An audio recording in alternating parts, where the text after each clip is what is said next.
दिल्ली विधानसभा चुनाव में अरविंद केजरीवाल ने जाट कार्ड खेलने की कोशिश की है। केंद्र सरकार की लिस्ट में दिल्ली के जाटों को शामिल करने की मांग को लेकर प्रधानमंत्री को चिट्ठी लिखी है और इस रणनीति पर केजरीवाल के क्या कहना है। कांग्रेस का संदीप दीक्षित जो नई दिल्ली सीट से उम्मीदवार भी हैं, उनसे बात करते हैं।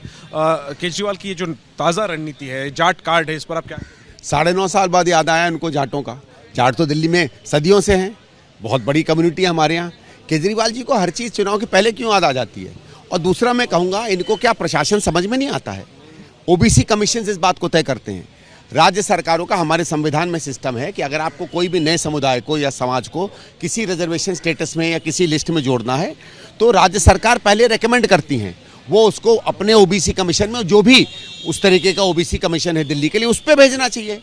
वो पहले तय करता है, उसकी रिपोर्ट आती है, फिर ये ऐड होता है। सिस्टम आप जानते नहीं, हर चीज़ में आप राजनीति करना चाहते हो। मैं एक चीज़ बताऊं, प्रधानमंत्री, मैं ये नहीं कह रहा प्रधानमंत्री अच्छे हैं बुरे हैं, कोई एक्स प्रधानमंत्री चाहे भी तो वो नहीं डलवा सकता है किसी कम्युनिटी को।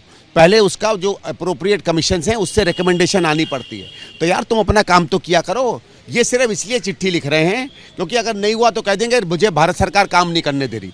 तरीके से काम करो तब काम होता है। केजरीवाल एक किस्म से याद दिला रहे हैं, वो कह रहे हैं, दावा कर रहे हैं कि बीजेपी की लीडरशिप ने ये जाटों को भरोसा दिया था, ऐसा दावा उनका है, और 10 साल हो गए नहीं हुआ। तो वो कह रहे हैं कि हम याद दिलाने की कोशिश। उसमें भी राज्य सरकार से रिकमेंडेशन गया क्या? मुझे तो जहाँ तक पता है सिस्टम्स कि पहले राज्य सरकार से नाम जाते हैं। मुझे याद है पहले भी कुछ ऐसे समुदाय थे, जब मैं सांसद था वो हमारे पास आए थे कि शेड्यूल कास्ट में कुछ इश्यूज थे कि वो लोग नहीं आ रहे हैं। कुछ समुदाय कह रहे थे कि हम लोग बाहर से हैं, यहाँ आते हैं, हमें भी ऐड कर देना चाहिए क्योंकि अब माइग्रेट पॉपुलेशन बहुत हो गई है। और मैंने जब पता किया था तो पता चला था कि उसका एक सिस्टम है दिल्ली में, क्योंकि दोहरा राज्य है, भारत सरकार और दिल्ली सरकार दोनों का वर्चस्व है अलग अलग तरीके से, उसका भी एक सिस्टम है।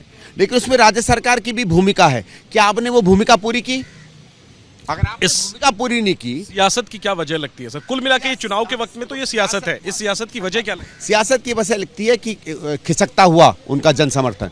देखो, जब इनको लगा कि अब महिलाएं उस तरीके से लालायित नहीं है तो 2100 ले आए, क्योंकि अगर करना होता तो पहले कर सकते थे ना। इनको लगा आप बुजुर्ग जो हैं, जो विकास देख रहे हैं, जिनको शीला जी की याद आ रही है, वो पास नहीं आ रहे हैं, तो कौन सी संजीवनी स्कीम ले आए। फिर इनको पता चला कि जाट भी अब हमारे पास नहीं आ रहा तो उसके रिजर्वेशन की बात कर दी। अरे करना था, तुम तो सरकार में हो, ये सब पहले कर देते ना। भले ही नाटक के लिए करते तो तुम तो बहुत बड़े नाटकी रहे हो ना। उन्होंने एक हमला फिर आप पर बोला है और आपको कहा कि संदीप दीक्षित भाजपा का मोहरा है। मुझे वो मोहरा फिल्म का वो गाना याद आता कि तू चीज़ बड़ी है मस्त मस्त, वो इनका रहता है। अच्छा कुछ ना कुछ करते रहें भाई। इसी चीज़ों से वो मुख्यमंत्री बन गए।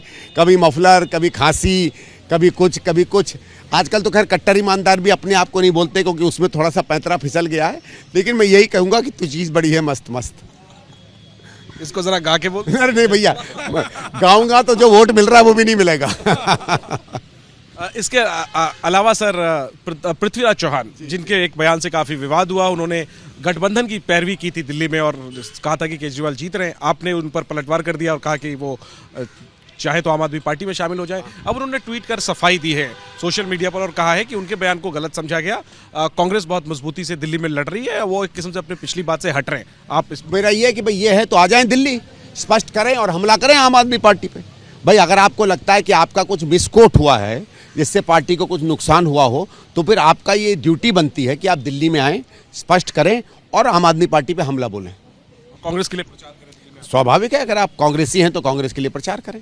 और सही में आपको लगता है कि आपकी बात मिसकोट हुई है तो आपको दिल्ली में आके बोलना चाहिए। आपको क्या लगता है, मिसकोट हुई है या? मुझे नहीं मालूम साहब, वो जानेंगे। संदीप जी, अगर कांग्रेस की सियासत देखें तो कांग्रेस में जो G23 बना था उसमें वो भी थे, आप भी थे, तो आपको तो समझ में आता नहीं। देखो, अब ये उन्होंने कुछ बात कही है G23 को, शायद में कहते 7-8 साल हो गए, उन्होंने कुछ बात कही है। हम तो वही कह सकते हैं, प्रतिक्रिया जो प्रेस हमें बताएगी। ये चुनाव का समय है, ये भी हम नहीं कह सकते कि कल देखेंगे परसों देखेंगे। चुनाव में तो पल दर पल जो है वैसे जा सकता है। तो जब उन्होंने कहा है, हमने अपनी प्रतिक्रिया दी है। अगर उनको लगता है कि उनको मिसकोट किया गया है तो उसको सफाई दें। लेकिन पार्टी को तो हम नहीं चाहते ना कि किसी भी वक्तव्य से, कितना भी बड़ा नेता हो, अगर वो पार्टी का नुकसान करेगा तो हम फिर तहकीकात करेंगे कि बात, या तो वो हमें कहे कि जो उन्होंने कहा है वो सच है। मैं सही में कहता हूँ, अगर उनको ये लगता है कि जो उन्होंने कहा सही है तो ठीक है, हम लोग भी हथियार गिर देंगे। क्या है, पार्टी का आदमी सच कह रहा है और नहीं है तो फिर जाकर कहें दुनिया से कि नहीं वो बात सही नहीं है।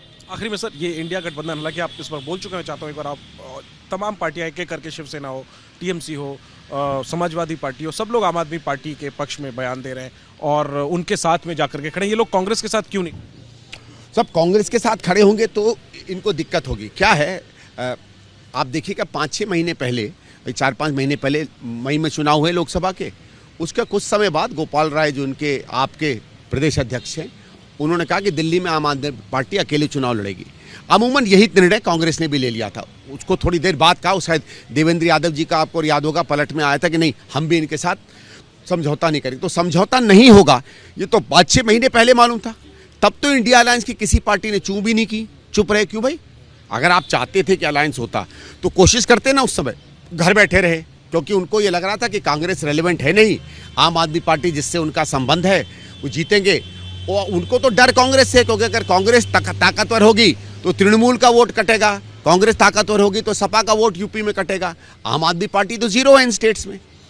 फिर उन्होंने देखा कि 1-2 महीने में कांग्रेस सडनली एक्टिव हो गई, वोट बढ़ने लगा, लोग कांग्रेस की बात करने लगे, ऐसा लगता है कि कांग्रेस सरकार बनाएगी। मुझे तो विश्वास है बनाएगी, लोगों में ये चर्चा होने लगी कि कांग्रेस रेलेवेंट पार्टी है। तब ये पार्टियां घबरा गई कि अगर कांग्रेस सही में सरकार बना गई तो हमारे राज्यों में क्या होगा। तो वो अपने राज्यों की लड़ाई, अपने राज्यों में जो उनका है कि नहीं कांग्रेस को हमारा वोट ना ट्रांसफर हो जाए, उस लड़ाई को यहाँ आम आदमी पार्टी को समर्थन देने के लिए लड़ रहे हैं। उसका दिल्ली से कोई लेना देना नहीं, उनकी बड़ी सोच से लेना देना नहीं।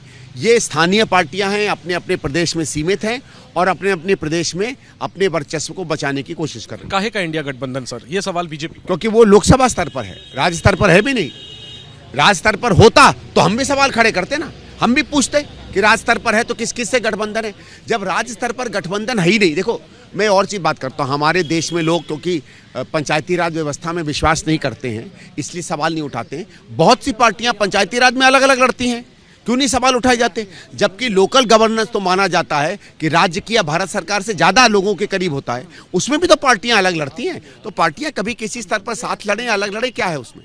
शुक्रिया संदीप जी बात करने के लिए। कैमरा पर्सन अजीत चाको के साथ Jainendra, ABP news, Delhi. For exclusive and insightful videos, subscribe to our new channel ABP Live Premium.